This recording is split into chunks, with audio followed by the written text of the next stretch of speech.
कि आप तो वंदे मातरम बोलते हैं, भारत माता की जय बोलते हैं, चले जाते हैं, सिर्फ जुबान से बोलते हैं।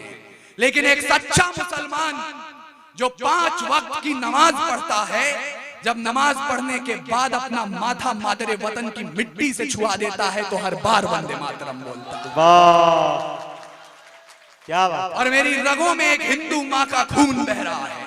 उसके बाद भी मैं आपसे कहना चाहता हूं, जितना मैंने इस्लाम को समझा है और कुरान को समझा है, कुरान में लिखा है अगर पानी की कमी हो और नमाज अदा करनी हो, आप उससे पहले वतन की मिट्टी से वजू कर लें, तब भी नमाज कबूल हो। क्या बात। और ये आजादी का इतिहास है। इतिहास के पन्ने पलट के देखिएगा, जब जलियांवाला बाग में जनरल डायर ने गोली चलाने का आदेश दे दिया तो उनसे पूछा गया क्यों चलवाई थी गोली। बोले पठान भाग रहे थे इसलिए गोली चलानी पड़ गई। तब अब्दुल गफ्फार खान ने खड़े होकर कहा था कि अगर गोरी सरकार एक भी पठान की पीठ पे गोली दिखा दे तो मुसलमान उसी समय आजादी के संग्राम से पीछे हट जाएंगे। पूरे 5 दिनों तक पोस्टमार्टम चला, 76 पठानों की लाश मिली और 76 के 76 ने गोली अपने सीने पर खाई। और मैं इसलिए बोल रहा हूं क्योंकि ये इस मंच का काम है जोड़ना, तोड़ना खादी का काम होगा, मंच का काम है जोड़ना।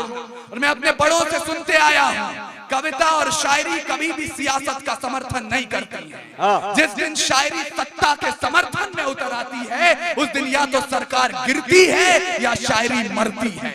हमें दोनों में से कोई काम नहीं करना है। और मुझे माफ करेंगे, लेकिन अगर कोई बैठे हो तो अपने बड़ों तक ये बात पहुंचाइएगा कि हमारे मुल्क में मुसलमानों की पहचान अजमल कसाब से नहीं होती जो ताज होटल में घुसकर 166 लोगों को मौत के घाट उतार दे।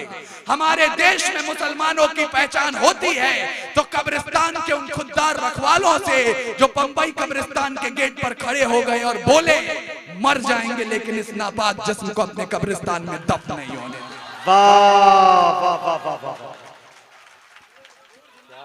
पूरा अच्छा है। मैं 4 पंक्तियां आपके समक्ष रख रहा हूं और इन 4 लाइनों पर भूल जाइएगा आप हिंदू मुसलमान सिख ईसाई हैं, भूल जाइएगा आप भाजपा सपा राजद से कोई रिश्ता रखते हैं। सिर्फ भारत माँ के बेटे और भारत माँ की वीरांगनाएं सुने और मुझे बताएं। ये संकल्प लीजिए, आज सतमलपुर की मिट्टी को अपनी मुट्ठियों में उठाकर कसम लीजिए कि रावण नहीं हम पलने देंगे साधुओं के वेश। ये भाषा पूर्व विक्रम शाह की है, मुझे कहने में कोई संकोच नहीं, चाहे आसाराम हो या राम रहीम। रावण नहीं हम पलने देंगे साधुओं के वेश में, और अफजल नहीं पनप सकते हैं अब्दुल कलाम के देश। फौलादी हिंदुस्तान है ये, दुर्योधन की जांग नहीं और भगत सिंह की मिट्टी पर खालिस्तान की मांग नहीं। इतिहास पृष्ठ पर लिखे गए जो फिर वो पाप नहीं होंगे। 17 बार मोहम्मद गोरी हरगिज माफ नहीं होंगे। रण विजय के बाद रण के बस नहीं अब छोड़ेंगे।